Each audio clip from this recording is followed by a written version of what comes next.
الحمد لله وحده والصلاة والسلام على من لا نبي بعده أما بعد قال الله سبحانه وتعالى أفمن كان مؤمنا كمن كان فاسقا لا يستوون وقال أيضا قل هل يستوي الذين يعلمون والذين لا يعلمون وقال تعالى لن ينال الله لحومها ولا دماؤها ولكن يناله التقوى منكم وقال أيضا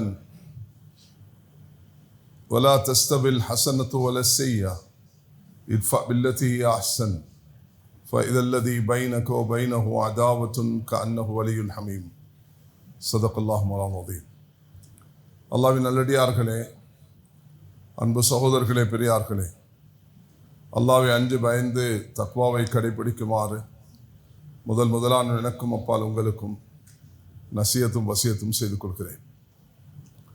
வரக்கூடிய ஞாயிற்று 17ஆம் திகதி ஜுல்ஹிஜ்ஜாவுடைய பிறை பார்க்கும் நாள்.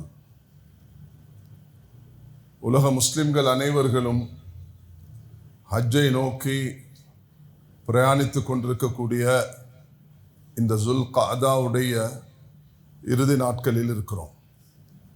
அல்லாஹு தாலா விதியாக்கிய அத்திமுல் ஹஜ்ஜ வல் உம்ரத லில்லாஹ், ஹஜ்ஜையும் உம்ராவையும் நீங்கள் இந்த கடமையை நிறைவேற்றுங்கள்.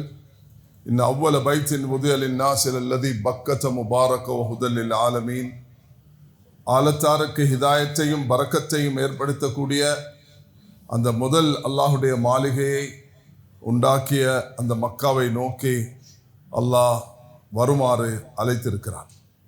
அந்த அழைப்பை இந்த வருடம் 15 லட்சத்துக்கும் மேற்பட்டவர்கள் வெளிநாட்டிலிருந்து வரப்போகிறார்கள் என்ற அறிவித்தலை சவுதி அரேபியாவுடைய ஃபாரின் மினிஸ்டர் அறிவித்திருக்கிறார். அந்த அடிப்படையில் ஊர் மக்கள், அரபு நாடுகள் அப்படி பார்க்கும் பொழுது சென்ற வருடம் 18-20 லட்சம் மக்கள் ஒன்று சேர்ந்தார்கள். இந்த கடமை நிறைவேற்றுவதற்கு பலர் போய்கொண்டிருக்கிறார்கள். 3500 பேர்.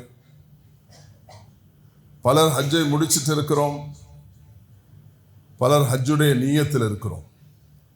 ஆனால் எல்லாரும் ஒரு விஷயத்தில் ஒன்றுபட்டு இருக்கிறோம். அது என்னன்னா, தொழுகை உலகத்தில் எந்த இடத்துலையும் நடத்த முடியும், நோன்பு எங்கே இருந்தாலும் பிடிக்க முடியும், கலிமா எந்த இடத்திலும் சொல்ல முடியும், கலிமாவை சொல்வதற்கு இடம் நேரம் தேவையில்லை, தொழுகை நிறைவேற்றுவதற்கு குறிப்பிட்ட நேரங்கள் இருக்கின்றன, நோன்பு பிடிக்கக்கூடிய மாதம் ஃபர்தாக்கப்பட்டிருக்கிறது, ஜகாத் உரியவர்களுக்கு உரிய முறையில் அந்தந்த சட்டத்தின் ஏற்ப கொடுக்கப்பட வேண்டும்.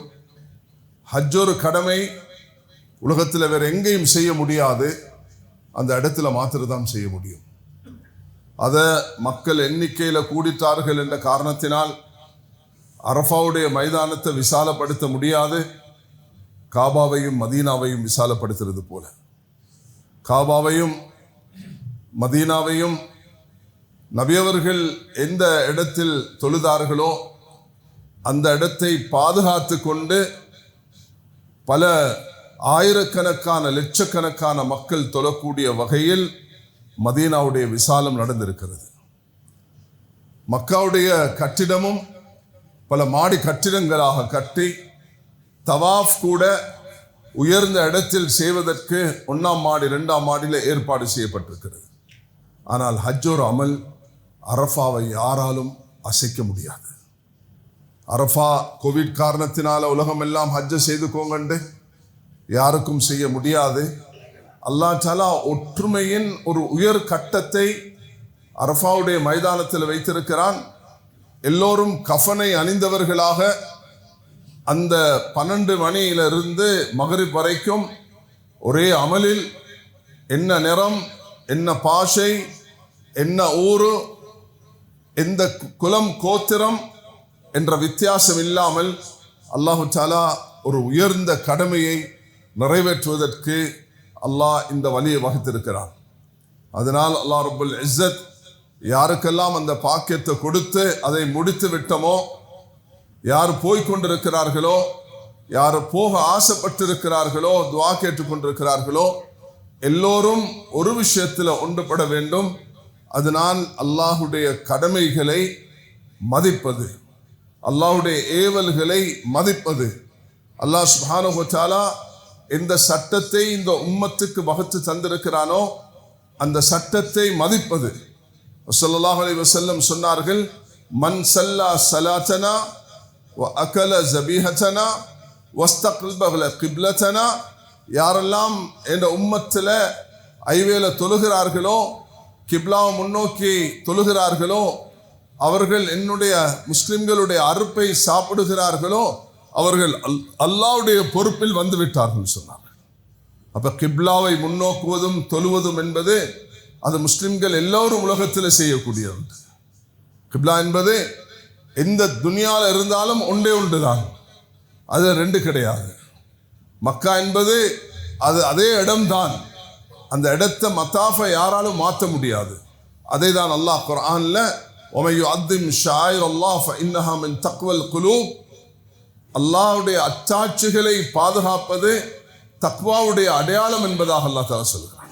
தக்வாவுடைய அடையாளம் அல்லாஹ்வுடைய அத்தாட்சி. மக்கா ஃபத்தஹிது மின் மகாமி இப்ராஹிம முஸல்லா, அந்த நெருக்கடியாக இருக்கிற காரணத்தினால் மகாம இப்ராஹிமை யாராலும் மாற்ற முடியாது, அது அதே இடத்துல தான் இருக்கும். ஜபல் ஆதம் எடம் ஸ்பீக், குர்ஆன் சொல்லில்ல, அதனால மக்களுக்கு அதில் உறுதி கொள்ள இயலாது. ஆனால் மகாம இப்ராஹிம் அந்த கால் பாதம் நபியுடைய கால் பாதம் கூட இல்லை, ஆனால் இப்ராஹிம் அலைஹிஸ்ஸலாத்துடைய கால் பதியப்பட்டு இருக்கிறது. அது யாராலும் நிராகரிக்கவும் முடியாது. அது அல்லாஹ் ரப்பல் இஸ்ஸத் இன்று வரைக்கும் பாதுகாத்து வைத்திருக்கிறான். கண்ணியமானவர்களே, அந்த மத்தாஃபுடைய இடம் என்பது காபத்துல்லா, அது ஷாயிர்களில் சேருகிறது. இது அல்லாஹ்வுடைய அத்தாட்சிகளில் உண்டு. அப்படிப்பட்ட ஒரு கடமை தான் இந்த ஹஜ்ஜுடைய கடமை.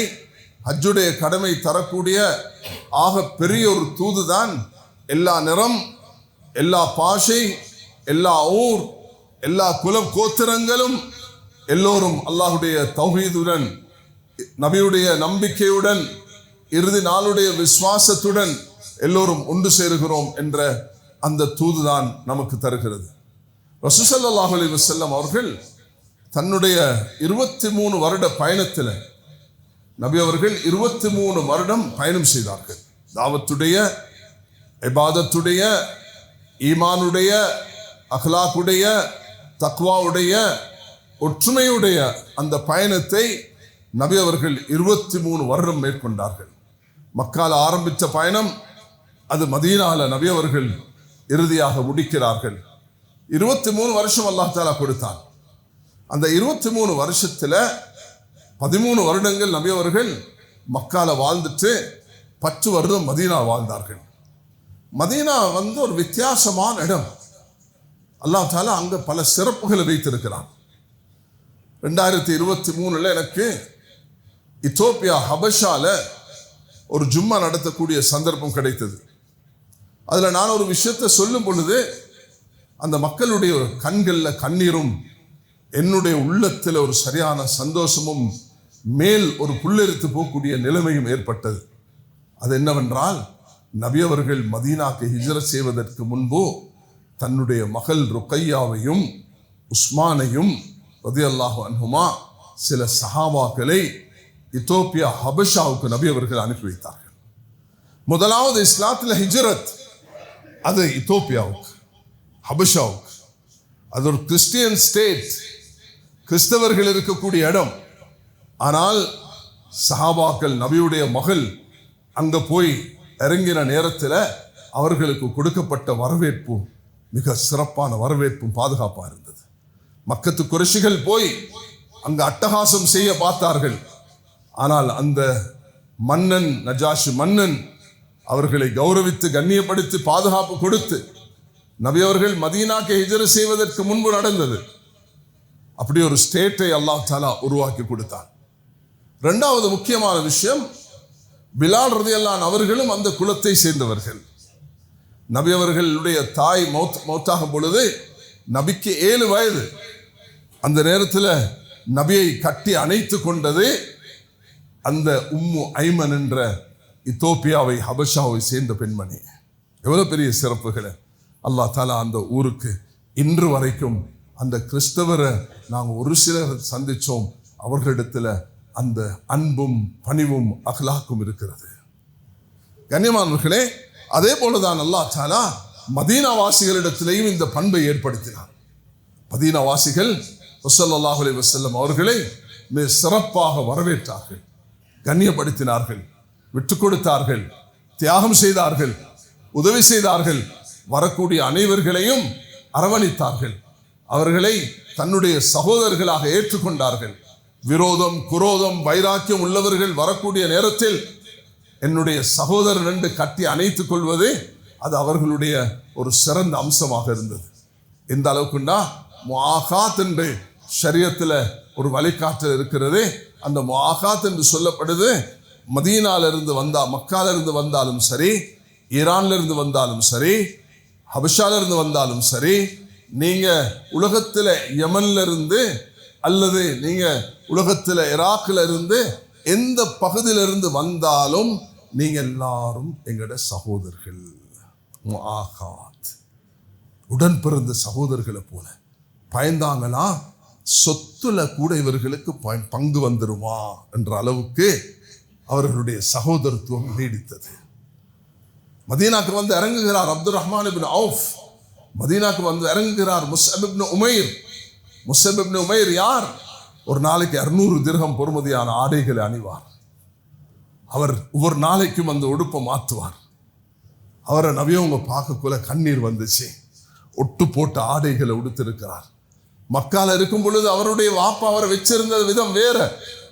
மதீனாக்கு வந்ததுக்கு பிறகு அவருக்கு உடுப்பு கூட வசதி இல்லாமல் இருக்கிறார். அந்த நேரத்தில் தான் ரசூலுல்லாஹி அலைஹி வஸல்லம் இந்த பிரதர்ஹுட் என்பதை ஏற்படுத்தினார்கள். மதீனா வாசிகள் கட்டி அணைத்தார்கள். அப்துல் ரஹ்மான் இப்னு அவுஃப் வந்த உடனே வீட்டை கொடுத்து, காணியை கொடுத்து, சொத்தை கொடுத்து, செல்வத்தை கொடுத்து, எதையும் எடுத்துக்கொள் அப்துல் ரஹ்மான் என்று அந்த ரபியா என்று சொல்லக்கூடியவர் வரவேற்பு கொடுத்தார். அப்துல் ரஹ்மான் அவுஃப் ரலியல்லாஹு அன்ஹு சொன்னார்கள், துல்லனி அல சூக், என்னை பஜாரை காட்டுங்க, எனக்கு வேறொன்று வானா, நான் பஜாரில் போயிட்டு சம்பாதிப்பேன். முதல் நாள் அவர்கள் சம்பாதித்தது 1 கிலோ சீஸ், 1 கிலோ கீ. ஒரு நாள் அவர்களுடைய தர்மம் 700 camels. ஒரு நாள் ஒட்டகங்கள் வந்து இறங்கின, சரியான சத்தம். 700 camels வந்து சத்தம் போட்டா எப்படி இருக்கும் மதீனா உள்ளுக்கு? நபியோட காலம் முடிஞ்சிருச்சு. ஆயிஷா ரலியல்லாஹு அன்ஹா வாழ்ற காலம். கேட்டாங்க தன் சேவன் கிட்ட, என்ன கியாமத்து வந்துருச்சா? சொன்னாங்க, கியாமத்துண்டு வரல, அப்துல் ரஹ்மானுடைய 700 camels வந்திருக்குன்னு சொன்னாங்க. 700 camelஸா? நாளைக்கு அவருக்கு கிரீன் சேனல்ல போக இல்லாத ரெட் சேனல்ல தான் போகணும். அவருக்கு பதில் சொல்லி ஆகணும். எப்படி சம்பாதிச்சா, எப்படி செலவழிச்சா? அல்லாஹ் அதை கேட்பான். இது கேட்ட உடனே, இந்த சம்பவத்தை கேட்ட உடனே திடுக்கிட்டு ஓடி வந்தார்கள். திரைக்கு பின்னால் இருந்து, உம்மஹாத்துல் முஃமினீன், முஃமின்களுடைய தாயே, நீங்க இப்படி சொன்னீங்களா? ஆம், நான் சொன்னேன். இது நபி அவர்கள் சொல்லி இருக்கிறார்கள், நீ முட்டுக்காலில் தான் சில நேரம் நடக்க வேண்டியிருக்கும் என்று உனக்கு பதில் சொல்ல வேண்டி வரும்.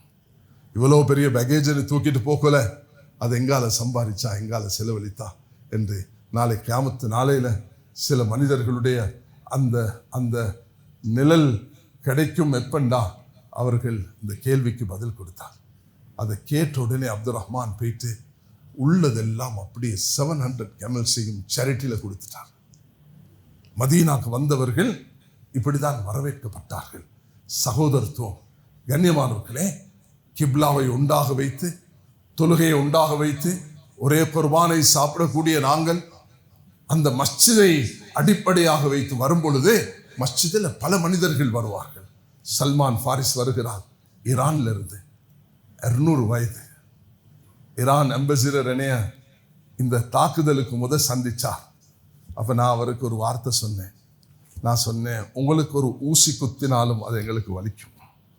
உங்களுக்கு ஒரு ஊசி குத்தினாலும் எங்களுக்கு வலிக்கும். ஆனால் நீங்கள் எப்படி நபியுடைய குடும்பத்தை மதிக்கிறீங்களோ, சஹாபாக்களை மதிக்கிறோம். நாங்க ரெண்டையும் மதிக்கிறோம். நாங்க சஹாபாக்களை மதிக்கிறோம், நபியுடைய குடும்பத்தை மதிக்கிறோம். எங்க நாட்டில் சில மௌலானா என்ற ஒரிஜினல் அந்த சந்ததிகள் இருக்கிறார்கள், நபியுடைய குடும்பத்தை சேர்ந்தவர்கள். ஹசன் ஹுசைன் ரலியல்லாஹு அன்ஹுடைய பரம்பரை, அதை நாங்கள் மதிப்போம் நபியுடைய குடும்பம் என்றதுனால. அதே நேரம் நீங்களும் நாங்களும் சேர்ந்து சஹாபாக்களை மதிக்கணும். எங்களுக்கு ரெண்டு கண்களை போல, ஒரு ஊசி குத்தினாலும் எங்களுக்கு வலிக்கும், ஆனா ஒரு கண்ணை குத்தினாலும் வலிக்கும். ஒரு கண்ணை குத்தினாலும் எங்களுக்கு வலிக்கும். மனிதாபிமானம் என்ற அடிப்படையில் அல்லாஹ் உலகத்தில் ஒரு உயிரை எடுத்தாலும் உலகத்துள்ள எல்லா உயிரையும் எடுத்ததுக்கு சமம் என்று குர்ஆன் சொல்கிறான். ஒரு உயிரை பாதுகாத்தால் உலகத்தை பாதுகாத்ததுக்கு சமம் என்று அல்லாஹ் தஆலா சொல்கிறான். அதனால உயிரை பறிக்கிறது எங்களோட மார்க்கம் அல்ல, வாழ வைக்கிறது தான் மார்க்கம். இது ஒரு சப்ஜெக்ட் நான் உங்களுக்கு முன் வச்சேன். குர்ஆன்ல அல்லாஹ் தஆலா 4-5 விதமாக எங்களை அழைக்கிறான். ஒன்னாவது அழைக்கிறான், யா அல்லாஹ் யா அய்யுஹன் நாஸ், ஓ மக்களே என்று அழைக்கிறான். யா அய்யுஹன் நாஸ் இன்னா خلقناكم من ذكر وانثى وجعلناكم شعوبا وقبائل لتعارفوا ان اكرمكم عند الله اتقاكم. ஏ மக்களே, உங்களை நான் படைத்திருக்கிறேன் ஆண் பெண்ணாக, குல கோத்திரமாக பிரித்திருக்கிறேன், பெருமை அடிப்பதற்கல்ல. நீங்க நிறம், பாஷை, மொழி வித்தியாசமாக இருக்கலாம், ஆனா நீங்க எல்லாரும் சிறந்தவர் யார்? அல்லாஹ் பயந்து நடக்கூடியவர்கள். மூமின்களே என்று அல்லாஹ் சொல்லவில்லை, உலகத்தில் வாழக்கூடிய 700 கோடி மக்களையும் பார்த்து சொல்கிறான், யா அய்யுஹன் நாஸ், ஓ யூதர்களே, கிறிஸ்தவர்களே, பௌத்தர்களே, இந்துக்களே, ஏத்திஸ்ட்களே, நாஸ்திகர்களே, உங்களை எல்லாத்தையும் நான் இதுக்காகத்தான் படிச்சிருக்கிறேன் அல்லாஹ் சொல்கிறான். இது ஒன்றாவது. ரெண்டாவது அல்லாஹ் தஆலா சொல்கிறான், யா அஹ்லல் கிதாப், வேதமுடையவர்களே என்று அல்லாஹ் தஆலா அழைக்கிறான். யா அஹ்லல் கிதாப் யாரு? உலகத்தில் ஆக கூட பாப்புலேஷன் யாருக்கு தெரியுமா? இந்த வேதமுடையவர்களுக்கு தான். மூசா அலைஹிஸ்ஸலாத்துக்கு எப்ப எந்த டேட்ல இறங்கப்பட்டுச்சுன்னு யாருமே சொல்லலாது. எத்தனை வருஷம் வாழ்ந்தாங்க நூஹ் அலைஹிஸ்ஸலாம் யாருக்கும் சொல்லலாது. இப்ராஹிம், ஆனா நீங்க ஒரு ஜூ கிட்ட கேளுங்க, do you accept Abraham, do you accept Moses, do you accept என்று கேட்டீங்கன்னா டேவிட், சொலமன், யூசுப் எஸ் என்று சொல்லுவார். அவருக்கு தெரியும் யூசுப் யாக்கூப் பின் இஸ்ஹாக் பின் இப்ராஹிம், இப்ராஹிமுக்கு பிறந்தான் இஸ்ஹாக், இஸ்ஹாக்கு பிறந்தான் யாக்கூப், யாக்கூபுக்கு பிறந்துதான் யூசுப். கரீம் யூதர்கள் ஏற்றுக்கொண்டிருக்கிறார்கள். அதுதான் தௌராத்தை அல்லாஹ் மூசா அலைஹிஸ்ஸலாத்துக்கு இறக்கி வைத்தான். எங்கள்கிட்ட கேட்டீங்கன்னா, யூதர்கள்ட்ட கேட்டீங்கன்னா முஹம்மது ஸல்லல்லாஹு அலைஹி வஸல்லம் ஏற்றுக்கொள்ள மாட்டாங்க, ஈசா அலைஹிஸ்ஸலாம் ஏற்றுக்கொள்ள மாட்டாங்க. அவன் சொன்னாங்க குருசிஃபை பண்ணியாச்சு. ஆனா எங்கள்கிட்ட கேட்டா நாங்க எல்லாரையும் ஏற்றுக்கொள்வோம். ஜீசஸ் அது அவர்கள் சொல்லுவார்கள், நாங்க ஈசா அலைஹிஸ்ஸலாம் என்று சொல்லுவோம். அவங்க மூசஸ் என்று சொல்வார்கள், நாங்க மூசா அலைஹிஸ்ஸலாம் சொல்லுவோம். அவர்கள் டேவிட் என்று சொல்வார்கள், நாங்க தாவூத் அலைஹிஸ்ஸலாம் என்று சொல்லுவோம். யா தாவூத் என்று அல்லாஹ் தஆலா குர்ஆன்ல அழைக்கிறான். அப்ப எங்களுக்குள்ள சிறப்பு உலகத்துல நாங்க குர்ஆனை ஏற்றுக்கொண்டவர்கள், இறுதி நபியை ஏற்றுக்கொண்டவர்கள், அல்லாஹ்வுடைய ஏகத்துவத்தை ஏற்றுக்கொண்டவர்கள். அல்லாஹ் அதனால தான் உங்களுக்கு நான் இந்த தௌராத் இறக்கக்குள்ள, நீங்க மூசாவை பின்பற்றக்குள்ள உங்களுக்கு இதே தௌஹீதை தான் நான் சொல்லி தந்தேன். ஆனா உங்களுக்கு ஒரு விஷயத்த சொன்னேன், முஹம்மது ஒன்று வருவாருன்ட்டு. நீங்க அதை நிராகரிச்சிட்டீங்க. உங்களோட போராமையின் காரணத்தினால், உங்களுடைய சூழ்ச்சியின் காரணத்தினால் நீங்க அவருக்கு சூனியம் செஞ்சீங்க, நீங்க அவருக்கு விஷத்தை கொடுத்தீங்க. நபி அவர்களுடைய சக்கராத்து நேரத்தில் ஆயிஷா ரலியல்லாஹு அன்ஹா சொல்றான், தொண்டையில சிகப்பு நிற அடையாளத்தை நான் கண்டேன். நபி அவர்களுக்கு யஹூதி பெண் கொடுத்த விஷத்தின் தாக்கம் என்று சொன்னார்கள். புகாரில் இந்த ஹதீஸ் பதிவாக. நபி அவர்களுடைய வெரி சிம்பிள், ஒரு யூத பெண்மணி நபிக்கு விரும்பமான ஆற்றச்சு கொடுத்தாங்க. நபி அவர்கள் அந்த ஆற்றச்சு சாப்பிடக்குள்ள 2 சஹாபாக்கள் முந்தித்தாங்க, ஆன் தி ஸ்பாட் மௌத்தா போயிட்டாங்க. நபி உங்களுக்கு அல்லாஹ் அறிவிச்சான், இதுல நஞ்சு இருக்குது, சாப்பிட வேணாம் என்று. நபி அவர்கள் ஆனால் வாயில வச்சுட்டாங்க. அதனுடைய தாக்கம் சக்கராத்தில் வெளியாகிச்சு. யூதர்களோடையும் நபி அவர்கள் அப்படித்தான் நடந்தார்கள், கிறிஸ்தவர்களோடையும் அப்படித்தான் நடந்தார்கள். எல்லாரையும் ஒரு மதீனா ஸ்டேட்ல ஒன்று சேர்க்கிறதுக்கு நபி ஸல்லல்லாஹு அலைஹி வஸல்லம் முயற்சி செஞ்சார்கள். என்ன முயற்சி எடுத்தார்கள் என்று சொன்னால் ஸல்லல்லாஹு அலைஹி வஸல்லம் சொன்னார்கள், நாங்கள் எல்லாரும் ஒன்றாக இருக்கணும், நாங்கள் எல்லாரும் ஒன்றா இருக்கணும், நாங்கள் மதத்தால் வேற்றுமையாகும். லக்கும் தீனுக்கும் வலிய தீன், உங்களோட மார்க்கம் உங்களுக்கு, எங்களோட மார்க்கம் எங்களுக்கு. Jew you follow your religion, Christians you follow your religion என்று நபி ஸல்லல்லாஹு அலைஹி வஸல்லம் சொன்னது தான் நாங்கள் அடிக்கடி ஓதுறோம். குல் யா அய்யுஹல் காஃபிரூன் லா அஅ்புது மா தஅ்புதூன், நீங்கள் வணங்குற நாங்கள் இல்லை, நாங்கள் வணங்க நீங்கள் இல்லை, லக்கும் தீனுக்கும் வலிய தீன் என்று அல்லாஹ் தஆலா சொன்னான். அல்லாஹ் இதே தான் சொல்கிறான், லா இக்ராஹ ஃபித்தீன். சூரத்துல் பக்ரால எங்களோட மார்க்கத்தில் கட்டாயம் கிடையாது. யாரை மதீனால பிடிச்சு வந்து உட்கார வச்சு கத்திய வச்சு நீ இஸ்லாத்தை ஏற்றுக்கொண்டு நபி அவர்கள் சொன்னது கிடையாது. சஹாபாக்களோட 2 குழந்தைகள் கிறிஸ்டியனிட்ட ஃபாலோ பண்ணினார்கள். நபி அவர்கள் அவர்களுக்கு அந்த வாப்பாக்கு எப்பயுமே மகனை கட்டாயமாக கொண்டு வர பிடிவாதம் பிடிப்பார் தானே வாப்பா. நான் ஹக்கில் இருக்கிறேன் மகனை நீனு வாழ்ந்து, அந்த மகனை ஏற்றுக்கொள்ள ஆயத்தம் இல்லை. அப்போதான் அல்லாஹ் இருக்கிறான், லா இக்ராஹ ஃபித்தீன். இந்த மார்க்கத்தில் பலவந்தம் கிடையாது, யாரும் யாரையும் ஃபோர்ஸ் பண்றதுக்கு இந்த மார்க்கம் கிடையாது. சுதந்திரமாக விடுங்க. சுதந்திரமாக எப்படி விடணும்டா, உது இலா சபீலி ரப்பிக பில் ஹிக்மத்தி வல் மௌஇதத்தில் ஹஸனா, நீங்க அழகான வார்த்தைகளால அவர்களுக்கு அழைப்பு கொடுங்க என்று அல்லாஹ் தஆலா சொல்கிறான். அதுல சூரத் யூசுஃபுடைய இந்த கடைசியில வந்திருக்கக்கூடிய திருவசனம் அது மிக தெளிவாக இருக்கிறது. குல் ஹாதிஹி சபீலி அது இலல்லாஹி அலா பஸீரத்தின் அன வ மன் இத்தபஅனி. உலகத்துக்கு சொல்லுங்க நபியே, ஹாதிஹி சபீலி, இது என்னுடைய பாதை, அது இலல்லாஹ், நான் அழைக்கிறேன், நான் மட்டுமல்ல, அன வ மன் இத்தபஅனி, என்னை பின்பற்றக்கூடிய உலகத்தில் இருக்கக்கூடிய இந்த 1 பில்லியன் முஸ்லிம்ஸ், 1.5 பில்லியன் முஸ்லிம்ஸும் அதே வேலை தான் செய்வார்கள். அவர் டாக்டராக இருக்கலாம், இன்ஜினியராக இருக்கலாம், லாயராக இருக்கலாம், ப்ரொஃபஸராக இருக்கலாம், சாதாரண கூலி மூட்டை தூக்கக்கூடிய மனிதராக இருக்கலாம், பெரிய தனவந்தராக இருக்கலாம். யூதனுடைய தோட்டத்தில் வேலை செய்த அலி ரலியல்லாஹு அன்ஹு அவர்கள் நபியுடைய மருமகன் வீட்டுக்கு வந்தார்கள். எங்க இந்த மருமகனை பேரன்களை காணல, பசி வாப்பா, சாப்பிடுறதுக்கு ஒன்றும் இல்லை, பிள்ளைகளும் அழுது, அதனால பேரர்களையும் ஹசன் ஹுசைனையும் தூக்கி கொண்டு மருமகன் வெளியே போயிட்டார். நபி அவங்க வெளியே போயிட்டு பார்த்தா யூதன் தோட்டத்தில் தண்ணீர் அடிக்கிறார். நபி அவங்க அதுக்கு கண்ணீர் வடிக்கல. ஏண்ட மருமகன் யூதன் தோட்டத்தில் எங்க சரி நான் அப்படின்னு ஹதீஸ் ஒன்று பார்த்தில்ல, ஏண்ட மருமகன் யூதன் தோட்டத்தில் வேலை செய்தார் என்று நபி அவர்கள் கண்ணீர் வடிக்கல. ஆனா அலி ரலியல்லாஹு அன்ஹு அவர்கள் கைபரை நோக்கி போக்குல கொடியை தூக்கிட்டு போகிறார்கள். என்னை எதிர்த்து வரக்கூடியவர்களை வெட்டவா என்று கேட்ட நேரத்தில், லா லா அலி, என் அன்பு மருமகனே, அதுக்காக நான் உங்களை அனுப்பல. லா யஹ்தி அல்லாஹு பிக ரஜுல் வாஹித் கைருல் லக்கும் மின் ஹும்ரின் நஅம்.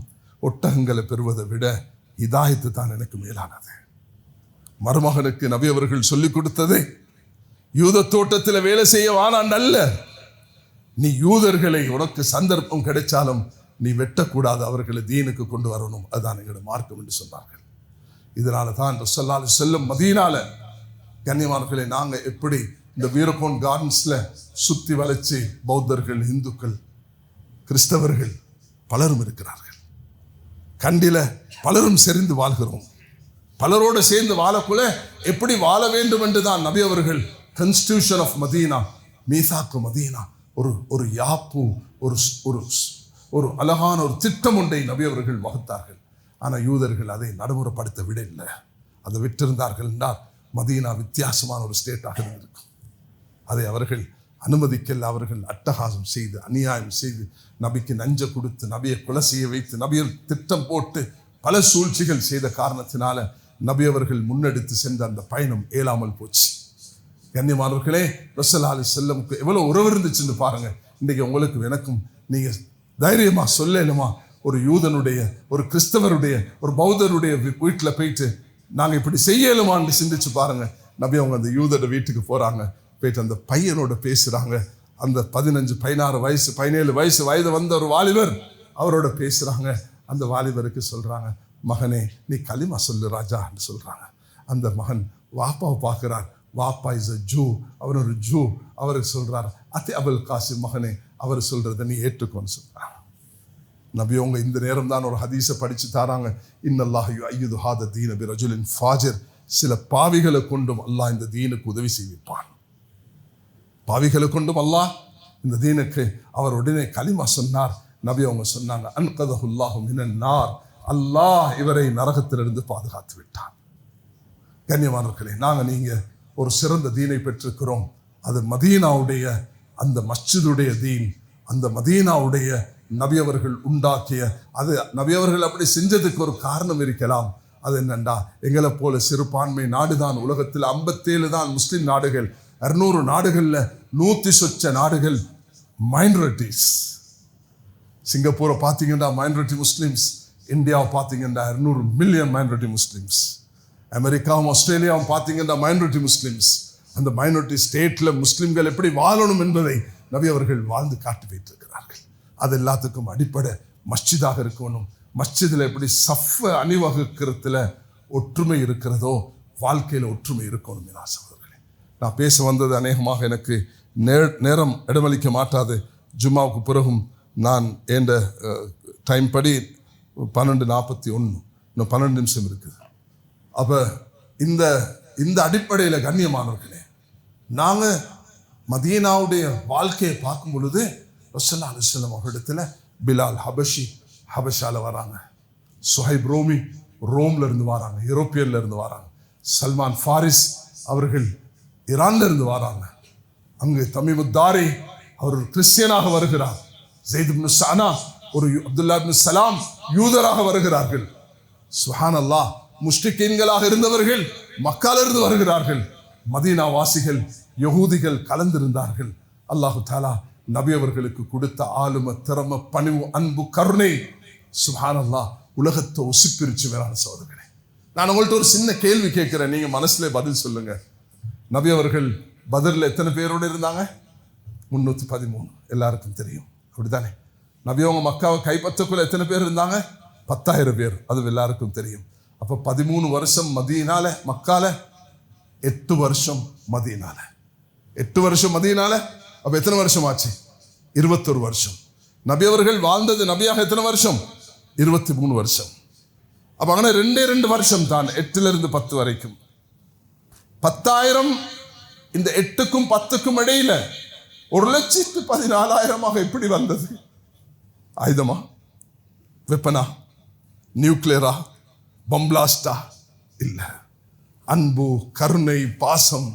இந்த செய்தியை உங்களோட ஷப்புக்கு, உங்களோட காசேலுக்கு, உங்களோட பழகக்கூடிய நான் முஸ்லிம்களுக்கு எத்திவைங்க. இது உங்களோட கடமை. பீத்திகா என்ற எங்களோட 6 கிரந்தங்கள் உள்ளடக்கப்பட்ட ஒரு 2 லட்சத்துக்கும் மேற்பட்ட ஜிஹாதுடைய புத்தகத்தை சிங்களத்தில் அச்சிட்டு இருக்கிறோம். உங்களோட ஃபர்து ஐன் என்று ஜும்மாக்கு பிறகு நான் கொஞ்ச நேரம் பேசுவேன், அதை உங்களுக்கு மஸ்ஜிதுக்கு தருவேன். நீங்க அதை எடுத்து இந்த நாட்டு மக்களுக்கு கொடுக்கணும், பன்சலைக்கு கொண்டு போயிட்டு கொடுக்கணும். எங்களால் முடியுமான மட்டும் கொடுத்திருக்கிறோம். சிலர் படிக்க மாட்டார்கள், சிலர் படிப்பார்கள். ஆனால் அதிகமானவர்கள் படிச்சத்தினாலையும் தான் இன்றைக்கு அமைதியாக இருக்கிறார்கள். அது தொடர்ந்து கொண்டு மூக்கு சல்லி போலதான். இஸ்லாமோபியா என்றது புதிய வார்த்தை, எனக்கு தெரியாது. பழைய பிரிட்டானிக்கா என்சைக்ளோபீடியாவில் இது இருக்குதான்னு சொல்ல இருக்க மாட்டாது. இஸ்லாமோபியா என்பது அது உலகத்துக்கு புதிதாக அறிமுகப்படுத்த ஒரு வார்த்தை. இந்த இஸ்லாமோபியா 1400 வருஷத்துக்கு முதல் இருந்தது. ரசூலுல்லாஹி அலைஹி வஸல்லம் அவருடைய காலத்தில் லா தஸ்மஉ லிஹாதல் குர்ஆன், இந்த குர்ஆனை கேட்க வேண்டாம் என்று தடுத்தார்கள். அந்த நேரத்திலையும் நபி அவங்க குர்ஆன் ஓதக்குள்ள அபூஜஹல் போன்றவர்கள் ரகசியமாக வந்து கேட்பார்கள். அதனால கதவை தட்டினா அல்லாஹ் தஆலா திறக்க வைப்பான். நாங்க மதீனாவுடைய அந்த அமலை மஸ்ஜிது நபவியில ரசூலுல்லாஹி அலைஹி வஸல்லம் செய்றதன் மூலமாக சஹாபாக்கள்ல 2 குலம் இருந்தார்கள், அவுஸ், ஹஸ்ரஜ்.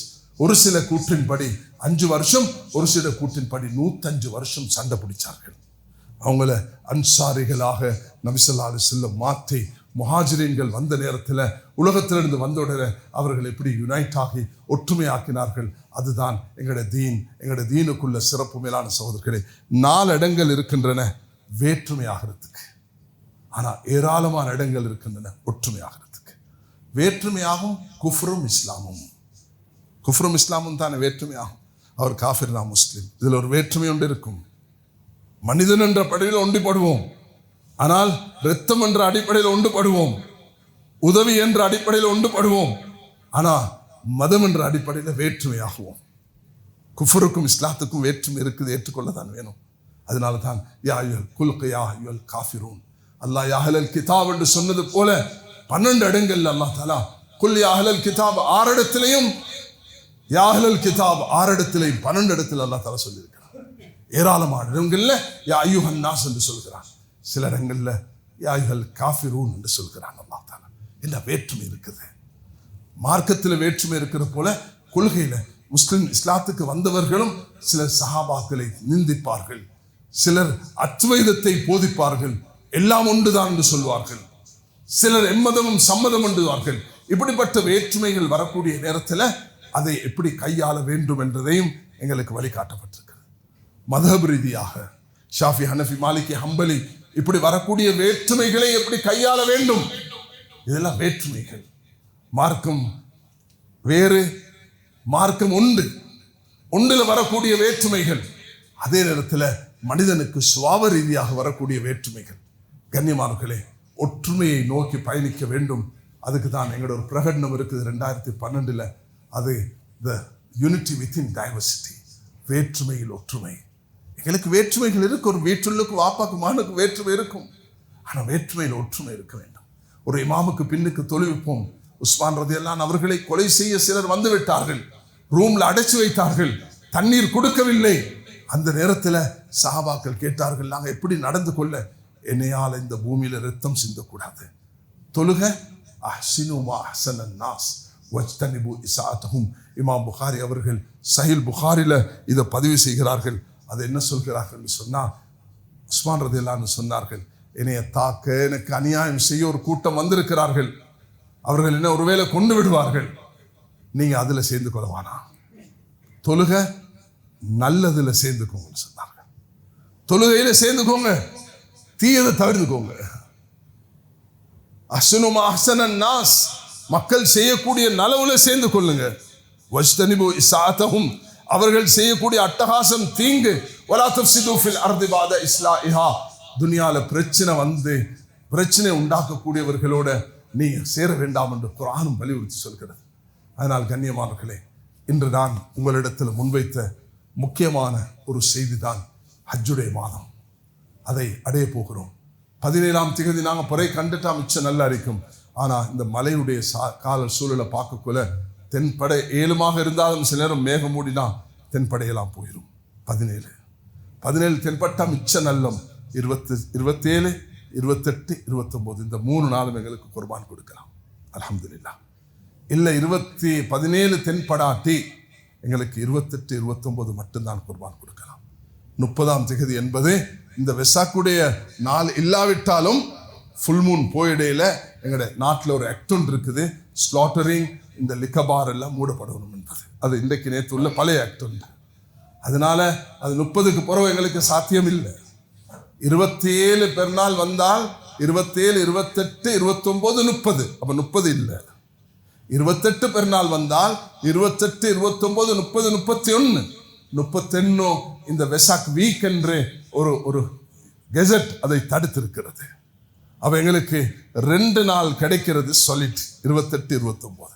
இந்த கடமையை சிறப்பாக போட்டோக்களை போட்டு வீடியோக்களை போட்டு பப்ளிக்கில் அதை காட்டி இல்லாமல் பெர்மிட்ஸ் நாங்கள் கொழும்புல ஒரு முனிசிபலோட சென்ற வாரம் ஒரு மஷூரா வச்சிருந்தோம். அதில் எல்லாரும் வந்தார்கள். அவர்கள் சொல்றது என்னன்னு சொன்னால், எங்களுக்கு நீங்கள் சப்போர்ட் பண்ணினீங்கன்னா நாங்கள் இதை கிளீன் பண்ணுறதுல எங்களுக்கு உதவியாக இருக்கலாம். அதுக்காக பப்ளிக்கில் அந்நியர்களோட உணர்வுகளை மதித்து நடக்கிறது எங்களோட மார்க்கத்தில் முக்கியமான ஒன்று. ஒரு சில விஷயத்தை சொல்லிட்டு நான் முடிக்கிறேன். மேலான சகோதரர்களே, ஸல்லல்லாஹு அலைஹி வஸல்லம் ஒரு நாள் உட்கார்ந்துருக்கிறாங்க. உட்கார்ந்துருக்குள்ள அபூபக்கர் வந்தாங்க, அப்படியே இருந்தாங்க. உமர் வந்தாங்க, அப்படியே இருந்தாங்க. உஸ்மான் வந்தோன்னா கொஞ்சம் உடுப்பெல்லாம் அட்ஜஸ்ட் பண்ணி காலெல்லாம் உடுப்பன்னு அப்படி கீழே போட்டு நின்றாங்க. அப்போ ஆயிஷா ரலியல்லாஹு கேட்டாங்க, இந்த வாப்பா வந்தாங்க அப்படி தான் இருந்தீங்க, உமர் வந்தாங்க அப்படி தான் இருந்தீங்க, இந்த உஸ்மானுக்கு ஏன் நீங்கள் ஸ்பெஷல் ஒரு கன்சர்ன் சொன்னாங்க? அலா அஸ்தஹி மின் ரஜுலின் தஸ்தஹி மின்ஹுல் மலாயிகா, மலக்குமார்கள் வெக்கப்படக்கூடிய மனிதனை பார்த்து நான் வெக்கப்படக்கூடாதாண்டார். உமர், உண்ட சொர்க்கத்துக்கு போகல, நீ ரோஷமுடையவன் என்றார். நான் உங்கள் மீதா ரோஷம் கொள்வேன், ஏன் நீங்க அப்படி நடந்து கொண்டீங்க? இந்த பிறருடைய ரோஷத்தையும் மதிக்கிறது, பிறருடைய வெக்கத்தை மதிக்கிறது. ஸல்லல்லாஹு அலைஹி வஸல்லம் ஆயிஷா நாயகி கேட்டாங்க, நான் இந்த உங்களோட சேர்ந்து இத்திகாஃப் இருக்கவா? தாராளமாக இருங்கம்மா அப்படின்னு சொல்லிட்டாங்க. நபி அவங்க போயிட்டு வந்து பார்க்குறாங்க. வெளியில் போயிட்டு வந்து பார்க்கல, மஸ்ஜிதில் 9 டென்ட் அடிச்சுக்கிறாங்க. 9 மனைமாரும் டென்ட் அடிச்சுட்டாங்க. 9 பேருக்கு நபி அவங்க அனுமதி கொடுக்கல. ஆயிஷா ரலியல்லாஹு அன்ஹா சொன்ன உடனே 9 பேரும் டென்ட் அடிச்சுட்டாங்க. இப்போ உண்டு, ஆயிஷா நீங்கள் மட்டும் இருங்கன்னு சொல்லணும், மற்றவங்க வானான்னு சொல்லணும், இல்லாட்டி எல்லாரும் இருங்கன்னு சொல்லணும். எல்லாரும் இருங்கன்னு சொன்னால் சஹாபாக்களுக்கு கஷ்டம், இவங்களுக்கு மட்டும் சொன்னால் அவங்களுக்கு கஷ்டம். நபி அவங்க எடுத்த முடிவு என்ன தெரியுமா? நான் இந்த வருஷம் இத்திகாஃப் இருக்கல, போங்க. நான் இருக்கலன்னா டென்ட்டே இல்லை. ஏன்? இதனுடைய அந்த சென்டிமெண்ட்ஸை மதிக்கிறது. இது எங்களோட மார்க்கத்தில் உள்ள முக்கியமான ஒரு விஷயம். மேலான சகோதரர்களே, உமர் ரலியல்லாஹு அன்ஹு நடந்து கொண்ட விதம், உஸ்மான் ரலியல்லாஹு அன்ஹு நடந்து கொண்ட விதம், ஆயிஷா ரலியல்லாஹு அன்ஹா அவர்களால் நபி அவங்க இத்திகாஃபை விட்ட விதம், மற்றவர்களுடைய உணர்வுகளை மதிக்கிறது. எங்களோட சேர்ந்து பௌத்தர் உண்டு, மாடு சாப்பிடலாம். ஆனால் இந்த மார்க்கம் உண்டு வரக்குள்ள அதுக்கு ஒரு ஸ்பெஷலிட்டி ஒன்று இருக்குது. அந்த விவாதத்தில் நாங்கள் போகக்கூடாது. நாங்கள் எங்களுக்கு 28, 29 கிடைச்சாலும் சரி, 27, 28 கிடைச்சாலும் சரி, இந்த சுன்னா முஅக்கதாவை சரியாக நிறைவேற்றி மஸ்ஜிதோட இணைந்து மஸ்ஜிதுக்கு நாங்கள் நேரம் கொடுத்து ஒரு சிறந்த உம்மத்தாக மாறணும். இந்த மஸ்ஜிதில் 3 இமாம்கள் என்றா, இந்த இமாம்கள் தன்னுடைய தொழில் நேரத்தை போக மஸ்ஜிதுக்கு நேரம் கொடுக்கணும். 12 இருந்து 1 மணி வரைக்கும் தயவு செய்து எல்லாரும் நேரத்தோட வாரத்துக்கு முயற்சி எடுக்கணும். மிச்சம் அதிகமான நான் மஸ்ஜிதுக்கு போக்கல பார்க்குறேன். அல்ஹம்துலில்லாஹ். கொழும்புலெல்லாம் பார்த்தீங்கன்னா சம்மங்கோட்டை அந்த வியாபார இடத்துல கூட 3-4 மாடி நிறைஞ்சிடும். நான் கொஞ்சம் சொன்னங்கி போனாலும் எனக்கும் கஷ்டமாக இருக்கும். அதனால் இது ஒரு முக்கியமான அமல். எல்லாரும் இந்த ஃபர்தை நிறைவேற்றக்கூடிய பாக்கியத்தை ஒற்றுமையாக ஒன்றுபட்டு விட்டு கொடுத்து ஒரு சிறந்த உம்மத்தை உருவாக்க, மஸ்ஜித் பேஸ் ஒரு உம்மத்தை உண்டாக்க அல்லாஹ் எங்களுக்கு கிருபை செய்வானாக. கண்ணியமானவர்களே, இறுதியாக இந்த வார்த்தையை நினைவுபடுத்திக் கொள்ளுங்க. அது என்னண்டா, ஃபிரௌனுக்கு கூட அல்லாஹ் தஆலா சொன்ன வார்த்தை, மூசா, ஹாரூன், நீங்கள் மிருதுவாக நடந்துக்கோங்க. கூலா லஹு கௌலன் லஹீனா. எங்களோட தாவாவுடைய எத்திக்ஸ் மிருதுவாக நடக்கிறது, கைண்டாக இருக்குது, பொலைட்டாக இருக்குது. எந்த பாவத்தை கண்டாலும் மக்களை சாஃப்டாக ஹேண்டில் பண்ணினா ஒரு சிறந்த உம்மத்தை உண்டாக்க முடியும். அல்லாஹ் தஆலா எனக்கும் உங்களுக்கும் அந்த தௌஃபீக் செய்வாராக. வாஹிர் தஅவானா அல்ஹம்துலில்லாஹி ரப்பில் ஆலமீன்.